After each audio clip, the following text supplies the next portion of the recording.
Nogo Sosro Sabu Inten, halaman 12-23. Itulah sebabnya maka sebelum mengadu tenaga, Baurekso akan berusaha untuk mengurangi kegesitan lawannya dengan melukainya lebih dahulu. Cambuknya yang besar dan panjang dengan potongan-potongan besi, batu dan tulang-tulang itu diputarnya ke atas kembali sampai menimbulkan suara berdesing-desing. Maeso Jenar kini harus benar-benar waspada. Suara yang berdesing-desing itu sedikit banyak dapat menunjukkan kira-kira sampai di mana kekuatan Baurekso. Hanya apakah Baurekso dapat mempergunakan kekuatan serta tenaganya dengan baik, itulah yang masih perlu diuji. Orang-orang yang menyaksikan menjadi semakin berdebar-debar, apalagi ketika mereka melihat Baurekso akan mempergunakan senjatanya. Maka menurut pikiran mereka, sedikit kemungkinannya Maeso Jenar dapat menyelamatkan diri. Cambuk Baurekso yang berputar-putar itu cepat sekali menyambar leher Maeso Jenar. Tetapi secepat itu pula Maeso Jenar membungkuk menghindari, sehingga cambuk itu tidak mengenai sasarannya. Baurekso yang merasa serangannya gagal menjadi semakin marah. Dengan cepat, ia mengubah arah cambuknya dan dengan arah mendatar, ia menyerang arah dada. Maeso Jenar sadar bahwa dalam jarak yang agak jauh, sulit baginya untuk menghindari serangan-serangan cambuk Baurekso yang cukup cepat dan keras. Karena itu sebelum cambuk Baurekso sempat mengenainya, Maeso Jenar dengan gerakan kilat meloncat maju, dekat sekali di samping Baurekso dan menggempur tangan Baurekso yang memegang senjata itu. Gempuran itu terasa hebat sekali dan tak terduga-duga. Terasa tulang-tulang Baurekso gemetar. Perasaan sakit serta panas menyengat-nyengat, tidak hanya pada bagian yang terkena, tetapi seakan-akan menjalar sampai ke ubun-ubun. Cambuknya segera terlepas dan melontar jauh. Baurekso sama sekali tidak mengira bahwa hal yang semacam ini bisa terjadi. Karena itu sama sekali ia tidak dapat memberikan perlawanan dan membiarkan cambuknya terlontar. Mengalami hal semacam itu, meskipun terpaksa menahan sakit, Baurekso menjadi bertambah kalap. Ia mengumpulkan segenap tenaganya dan ingin menebus malunya dengan mematahkan leher lawannya. Dengan sekuat tenaga, ia menyembunyikan rasa sakitnya, sehingga Maeso Jenar tidak dapat mengukur akibat gempurannya dengan pasti. Baurekso cepat-cepat menarik diri untuk segera bersiap-siap menyerang, sedangkan Maeso Jenar pun telah bersiap pula menghadapi segala kemungkinan. Kembali Baurekso menyerang lawannya ke dua arah sekaligus. Tangan kanannya menyodok perut, sedang tangan kirinya menghantam pelipis. Mendapat serangan ini, Maeso Jenar segera merendahkan diri serta memutar tubuh. Tetapi ketika Baurekso melihat bahwa Maeso Jenar mencoba menghindar, segera Baurekso mengubah arah serangannya. Cepat-cepat ia menarik tangannya dan dengan satu gerakan dahsyat, ia meloncat dan menendang kepala lawannya. Maeso Jenar tidak menduga bahwa Baurekso dapat meloncat secepat itu. Karena itu ia tidak lagi sempat mengelak. Sebenarnya Maeso Jenar masih akan menghindari bentrokan-bentrokan secara langsung, sebab sampai sekian ia masih belum dapat menjajaki sampai di mana kekuatan Baurekso yang sebenarnya. Tetapi kali ini ia harus melawan serangan kaki Baurekso itu. Maka untuk tidak mengalami hal-hal yang tidak dikehendaki atas dirinya, terpaksa Maeso Jenar mempergunakan sebagian besar dari tenaganya yang dipusatkan pada siku tangan kanannya. Ia merendah sedikit sambil memiringkan tubuhnya. Maka terjadilah suatu benturan yang hebat antara kaki Baurekso dengan siku tangan Maeso Jenar. Akibatnya hebat pula.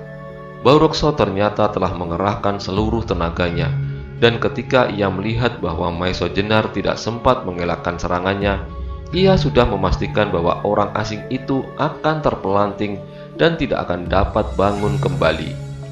Tetapi dugaan itu ternyata meleset sama sekali. Ketika kaki Baurekso yang sudah mengerahkan seluruh tenaganya itu menyentuh siku tangan Maeso Jenar, Baurekso merasa bahwa kakinya seolah-olah menghantam dinding batu yang keras sekali, dan kini tulang-tulang kakinya lah yang bergemertakan. Sedangkan ia terpental oleh kekuatannya sendiri dan dengan kerasnya terpelanting di tanah. sehingga tidak sadarkan diri. Orang-orang yang menyaksikan peristiwa itu serentak hatinya bergetar, sampai beberapa orang menggigil karena tegang. Beberapa orang tidak dapat mengikuti dengan pandangan matanya tentang apa yang terjadi. Yang mereka ketahui hanyalah Baurekso terbanting di tanah hingga pingsan. Demang Pananggalan, demikian nama demang tua itu. Hatinya menjadi cemas menyaksikan pertempuran itu. Sebab kalau sampai terjadi sesuatu hal, dialah yang harus bertanggung jawab. Cepat-cepat ia mendekati Baurekso yang sedang pingsan. Dirabanya seluruh tubuhnya.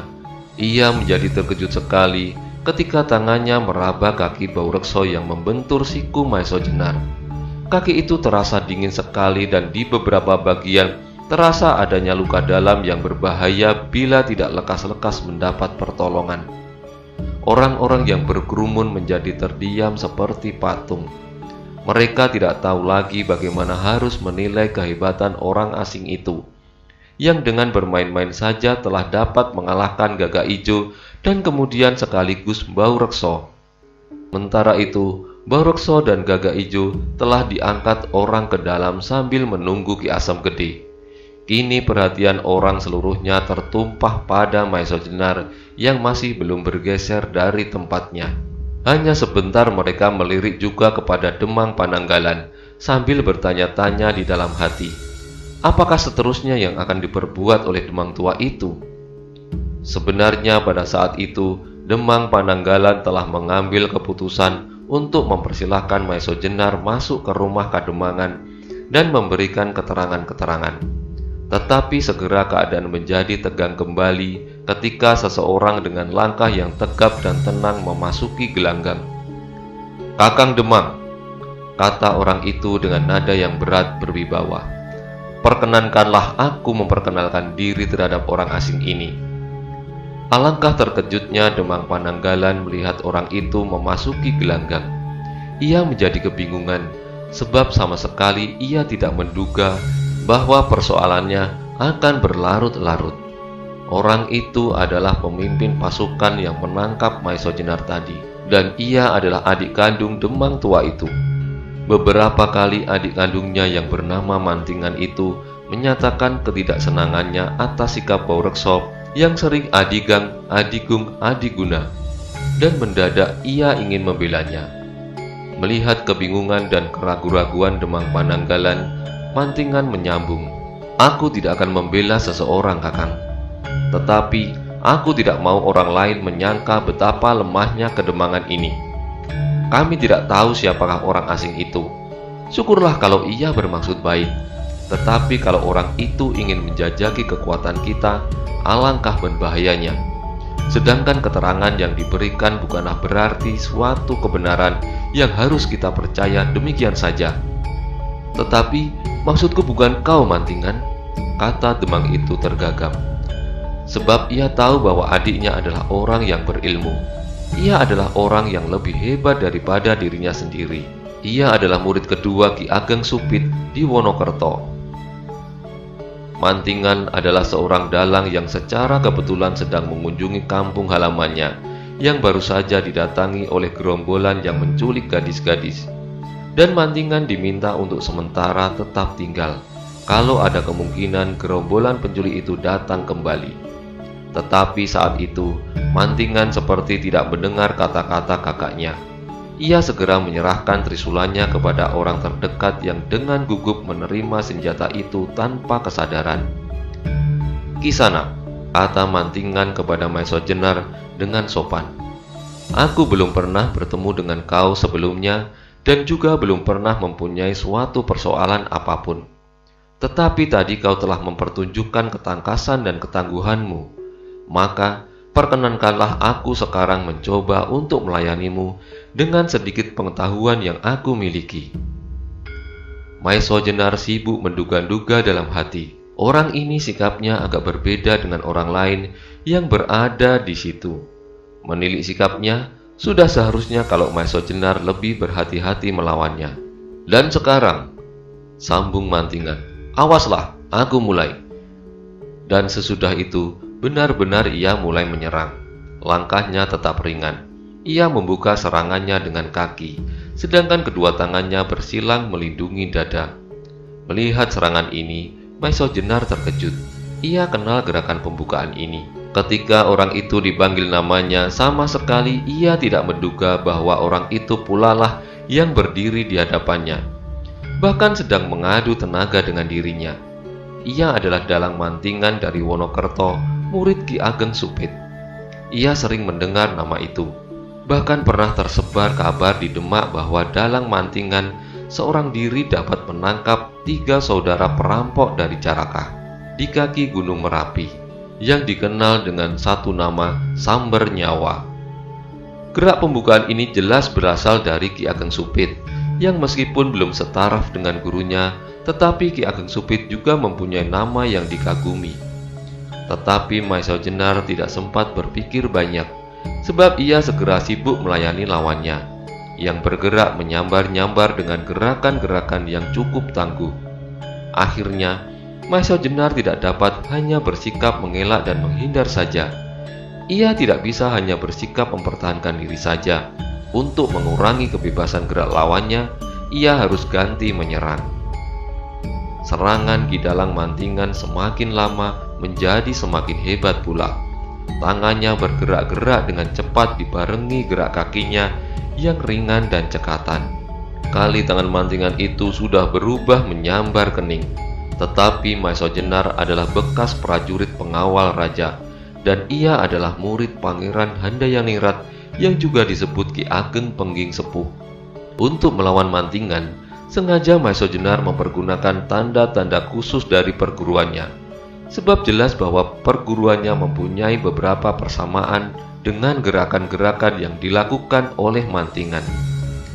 Segera mantingan pun dapat pula mengenal tata berkelahi Maesho Jenar yang juga seperti ilmunya sendiri, mempunyai sumber yang sama, yaitu peninggalan almarhum Bratanjung yang diwarisi oleh Raden Alit, yang sedikit bercampur dengan gerak-gerak penyerangan yang mantap dari Lembu Amisani.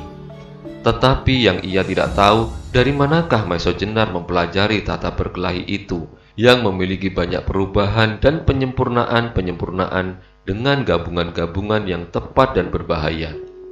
Itulah sebabnya mantingan harus berhati-hati benar dan memerah segala kepandaiannya untuk memenangkan pertandingan ini.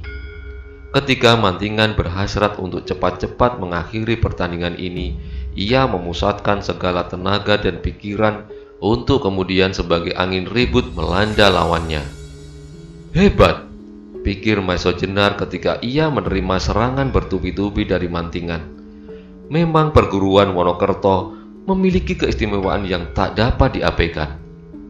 Kemudian terpaksa ia membuat beberapa langkah surut. Tetapi Ki Dalang Mantingan tidak menyia-nyiakan tiap kesempatan. Cepat ia maju dan melancarkan gemburan-gemburan hebat. Rupa-rupanya Ki Dalang Mantingan menjadi agak gusar ketika serangan-serangannya tidak segera dapat mengenai lawannya. Bahkan lawannya itu dapat pula mendesaknya. Karena itu gerakan-gerakan serta serangan-serangannya menjadi bersungguh-sungguh. Ia tidak mau mengorbankan namanya seperti Gagak Ijo dan Bau Rekso. Demang Pananggalan menjadi semakin cemas dan bingung. Ia tidak menghendaki orang asing yang belum diketahuinya benar-benar asal-usulnya itu mendapat cedera, sebab tidak mungkin ia berdiri sendiri, apalagi kalau benar-benar ia orang istana Demak. Tetapi di samping itu, Demang Pananggalan sangat sayang pada adiknya, dan ia sama sekali tidak rela kalau adiknya mengalami hal-hal yang tidak diharapkan, baik tubuhnya maupun namanya. Sementara itu pertarungan menjadi semakin sengit. Serangan-serangan mantingan menjadi semakin dahsyat, dan ia sudah hampir kehilangan pengamatan diri sehingga gerakannya tak terkekang lagi. Ketika serangannya yang dilancarkan dengan kedua tangannya sekaligus mengarah ke sasaran yang berbeda dapat dihindari oleh Maesho Jenar, cepat ia mengubah serangan itu dengan serangan berikutnya, dengan kaki yang mengarah ke perut Maesho Jenar. Melihat perubahan itu, Maesho Jenar terpaksa meloncat mundur, tetapi mantingan rupa-rupanya sudah bertekad untuk memenangkan pertempuran itu dengan segera. Maka Demikian Maesho Jenar meloncat mundur, disusulnya pula dengan kaki yang lain setelah ia memutarkan tubuhnya setengah lingkaran atas kaki yang pertama. Rupa-rupanya Maesho Jenar sama sekali tidak menduga bahwa serangan-serangan mantingan akan sedemikian bertubi-tubi datangnya, sehingga terasalah tumit mantingan mengenai pinggangnya. Gempuran ini demikian hebat, sehingga tubuh Maesho Jenar bergetar dan hampir saja ia kehilangan keseimbangan. Meskipun tubuh Maesho Jenar sudah cukup terlatih serta mempunyai daya tahan yang kuat, namun terasa juga bahwa tumit yang mengenai pinggangnya itu menimbulkan rasa sakit. Kena tendangan ini, hati Maesho Jenar menjadi agak panas juga. Karena itu, ia berketetapan hati untuk melayani Ki Demang Mantingan dengan lebih bersungguh-sungguh lagi. Maka segera geraknya berubah menjadi semakin cepat dan keras. Ia membalas setiap serangan dengan serangan pula, dan ia sama sekali tidak mau tubuhnya disakiti oleh lawannya lagi. Ki Dalang Mantingan terkejut melihat perubahan tendangan lawannya. Maka segera ia sadar bahwa orang yang dilawannya itu berilmu tinggi. Tetapi segala sesuatunya telah terlanjur. Satu-satunya kemungkinan baginya adalah lawannya menghendaki pertempuran itu akan berlangsung mati-matian. Dan memang sebenarnya lah demikian. Serangan-serangan Maesho Jenar berikutnya datang bertubi-tubi seperti ombak yang bergulung-gulung menghantam pantai. Bagaimanapun kukuhnya batu-batu karang tebing, namun akhirnya segumpal demi segumpal berguguran jatuh juga ke laut. Dalang Mantingan mengeluh di dalam hati. Sebagai seorang yang telah banyak mempunyai pengalaman, ia merasa bahwa lawannya memiliki kepandaian yang lebih tinggi. Dan yang kemudian terjadi adalah Ki Dalang Mantingan mulai tampak terdesak. Bagaimanapun ia berusaha, kini ia terpaksa untuk bertahan saja. Ia sama sekali tidak berkesempatan untuk menyerang. Bahkan beberapa kali ia telah dapat dikenai oleh lawannya, meskipun tidak di tempat-tempat yang berbahaya. Tubuh Mantingan terasa nyeri sekali. Meskipun demikian, ia bukanlah Mantingan kalau sampai ia menyerah. Demang Pananggalan semakin kebingungan. Ia segera melihat kesulitan adiknya. Bagaimanapun, ia mempunyai perasaan tidak rela melihat hal yang demikian itu berlangsung. Mantingan yang dibangga-banggakan seluruh penduduk Kademangan sekarang akan dikalahkan oleh orang asing di hadapan penduduknya sendiri. Karena itu, hampir di luar sadarnya ia meloncat maju. Meskipun umurnya sudah lanjut dan tidak sekuat Mantingan, namun karena pengalamannya, maka demang itu nampaknya berbahaya juga. Langsung ia menyerang Maesho Jenar dengan gerakan-gerakan yang tak terduga-duga untuk mengurangi tekanannya pada Mantingan. Maka segera Maesho Jenar menjadi sibuk berpikir, apakah maksud yang sebenarnya dari demang tua ini? Penduduk yang mengitari pertarungan itu dengan asiknya menyaksikan gerak masing-masing dengan keheran-heranan, sebagai suatu hal yang belum pernah dilihat sebelumnya.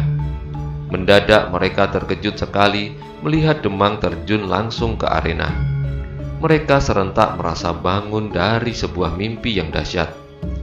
Dalam hal yang demikian, bagaimanapun hebatnya lawan, mereka merasa wajib membela pemimpin mereka meskipun harus menyerahkan nyawanya. Serentak mereka menggenggam senjata masing-masing makin erat. Sedangkan beberapa orang yang berdiri di baris paling depan sudah mulai bergerak. Maesho Jenar segera melihat kesulitan yang bakal datang. Karena itu, ia semakin waspada. Ia mulai menghimpun kekuatan-kekuatannya untuk membuat gemburan-gemburan terakhir. Meskipun hal itu dilakukan dengan berat hati. Ia sama sekali tidak menduga bahwa ia harus terlibat dalam masalah yang sama sekali tak diketahui sebab-sebabnya. Tetapi bagaimanapun, ia tidak mau dijadikan bulan-bulanan dari peristiwa-peristiwa yang tidak diketahui ujung pangkalnya itu. Tiba-tiba, ketika keadaan sudah sedemikian memuncaknya, halaman itu digetarkan oleh sebuah teriakan nyaring. Adi Pananggalan dan Adi Mantingan, apa yang terjadi? Teriakan yang dilontarkan sepenuh tenaga itu bergetar memenuhi halaman Kademangan, sehingga semuanya terkejut karenanya dan pertarungan itu pun segera berhenti. Ternyata yang berteriak itu adalah Ki Asem Gede yang datang untuk mengobati Bau Rekso dan Gagak Ijo. "Apa yang terjadi?" ulangnya. Perlahan-lahan matanya memandang berkeliling ke wajah-wajah yang berdiri di sekitar halaman itu. Kemudian dipandanginya wajah Mantingan dan Demang Pananggalan dengan matanya yang bening, sehingga membawa pengaruh yang sejuk. Alangkah damainya hati seorang yang mempunyai wajah dan mata yang begitu lunak. Umurnya sudah lanjut dan hampir seluruh rambutnya sudah putih. Ki Asem Gede berjalan perlahan-lahan mendekati Maeso Jenar, lalu membungkuk dengan hormatnya. "Anak Mas, apa yang terjadi?" tanyanya, dan kemudian ia menoleh kepada Demang Pananggalan dan Dalang Mantingan. "Apa yang terjadi?" ulangnya kembali. Demang Pananggalan merasa sulit untuk memberi jawaban. Memang ia sendiri bertanya kepada dirinya, kenapa ini sampai terjadi. Ketika Pananggalan tidak segera menjawab, Ki Asem Gede kembali memandang kepada Maeso Jenar. Matanya hampir tidak berkedip, seakan-akan ia masih belum yakin kepada penglihatannya. Ketika ia memasuki halaman itu dan melihat pertarungan yang sengit, hatinya tersirap. Ia pernah melihat orang yang bertempur melawan Demang Pananggalan, kakak beradik. Ia merasa pernah bertemu dengan orang itu di Demak, ketika ia bersama-sama dengan kakaknya yang juga seorang ahli obat-obatan memenuhi panggilan Panji Danapati untuk mengobati anaknya yang sakit. "Anak Mas," katanya kemudian, "bolehkah aku ini orang tua yang tak berharga menanyakan sesuatu kepada anak Mas?" Melihat wajah orang tua itu, hati Maeso Jenar menjadi lunak seketika. Bahkan ia agak malu kepada diri sendiri yang masih sedemikian mudahnya terbakar oleh nafsu. "Silahkan Bapak," jawabnya. "Apakah kiranya yang ingin Bapak ketahui?" "Maafkanlah orang tua ini," kata orang tua itu selanjutnya sambil menatap Maeso Jenar dengan penuh perhatian. "Maafkan aku, kalau aku berani mengatakan bahwa aku pernah bertemu dengan anak Mas di Demak." Mendengar pertanyaan ini, Maeso Jenar mengerutkan keningnya. Ia mulai mengingat-ingat, apakah ia benar-benar pernah bertemu dengan orang itu.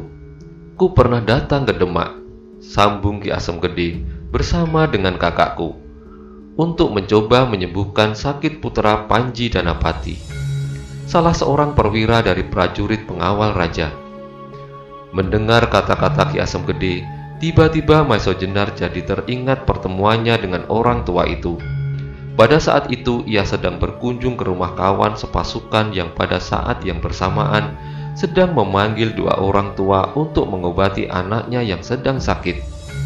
Dan ia jadi teringat bahwa salah seorang dari kedua orang itu adalah yang sekarang berdiri di hadapannya. Di sana, Ki Asem Gede melanjutkan, "Aku bertemu pula dengan seorang perwira lain, kawan Panji Danapati itu." "Kenalkah anak Mas dengan Panji Danapati?" Maeso Jenar agak ragu, tetapi perlahan-lahan ia mengangguk juga. "Nah," kata orang tua itu pula, "kalau begitu, aku tidak salah lagi. Anak Mas lah yang aku jumpai di dalam Danapaten. Benarkah?" Maeso Jenar masih saja ragu-ragu. Sebenarnya ia ingin melupakan saja apa yang pernah terjadi, meskipun sebenarnya ia masih ingin mengabdikan diri kepada negerinya. Tetapi dengan terbunuhnya Ki Kebo Kenanga, saudara seperguruannya, lebih baik ia menyingkirkan diri dan mencari cara pengabdian yang lain. Juga penegasan tentang dirinya akan mempermudah setiap usaha untuk menangkapnya. Apalagi ia dianggap berbahaya seperti Ki Kebo Kenanga. Ia tidak ingin kalau sampai terjadi bentrokan dengan orang-orang yang sedang menjalankan kewajibannya, serta kawan-kawan seperjuangannya dulu.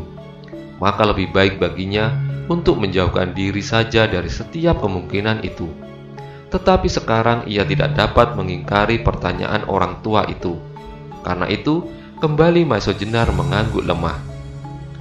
Oleh anggukan itu, tiba-tiba Ki Asem Gede membungkuk lebih hormat lagi, dan dengan suaranya yang lembut ia berkata, "Kalau begitu, anak Mas ini adalah tuanku Ronggo Tohjoyo."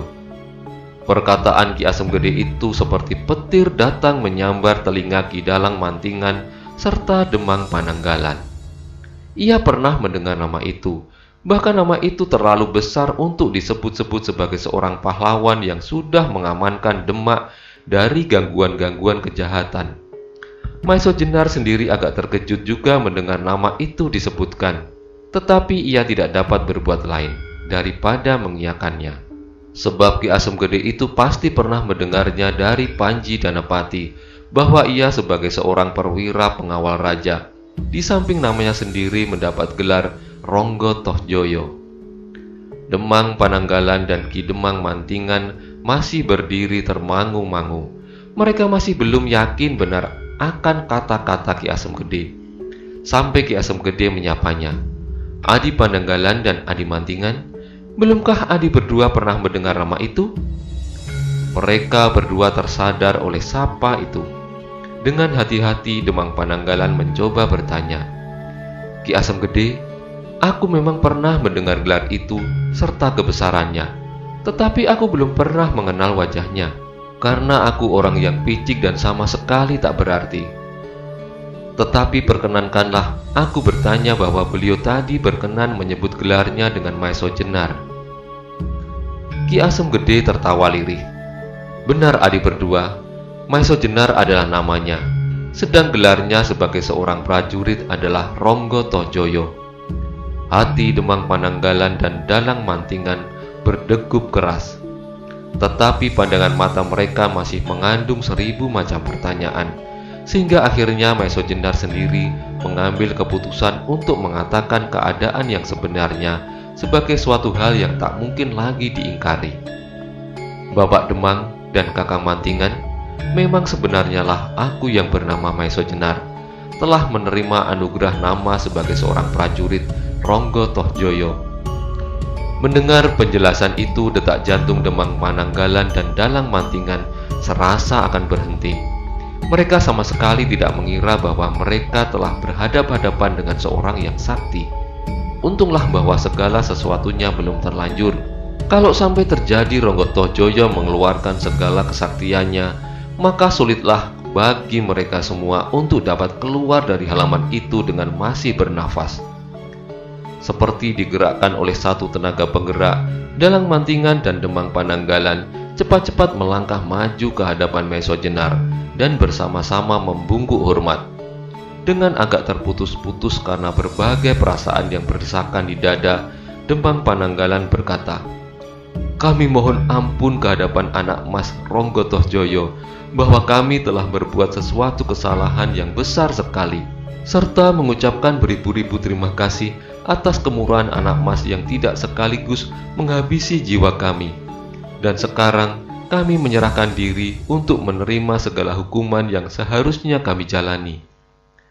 Maiso Jenar terharu juga melihat Demang tua itu ketakutan. Sejak semula, ia sudah menduga bahwa Demang tua itu sama sekali tak bermaksud jahat kepadanya. Hanya karena perkembangan keadaan saja, maka semuanya itu terjadi. Bahkan mungkin di luar dugaan Demang tua itu sendiri. Maka berkatalah Maiso Jenar, "Bapak Demang Pananggalan dan Kakang Mantingan, tak ada sesuatu yang harus aku maafkan. Yang sudah terjadi tak perlu disesali. Yang perlu sekarang silahkan Ki Asem Gede mengobati kedua orang-orangmu yang terluka. Tetapi percayalah, aku sama sekali tidak bermaksud untuk melukainya benar-benar." Kembali Demang Pananggalan dan Mantingan mengangguk hormat. Lalu mereka mempersilahkan Maiso Jenar masuk ke kademangan. Orang-orang yang berada di halaman menyaksikan semuanya itu dengan keheran-heranan. Mereka yang pernah mendengar nama Ronggo Tohjoyo dan pernah mendengar kesaktiannya segera bercerita dengan suara yang berderai-derai, seakan-akan dengan mengenal nama itu mereka sudah terhitung orang yang terkemuka dalam kalangan kepahlawanan. Sementara itu, Ki Asem Gede sudah mulai melakukan kewajibannya. Ternyata luka Gagak Ijo dan Baurekso tidak ringan. Beberapa kali mereka tak sadarkan diri. Untung Ki Asem Gede segera turun tangan. Kalau sampai terlambat satu malam saja, mungkin mereka sudah tak tertolong lagi. Ternyata Ki Dalang Mantingan juga mengalami cedera.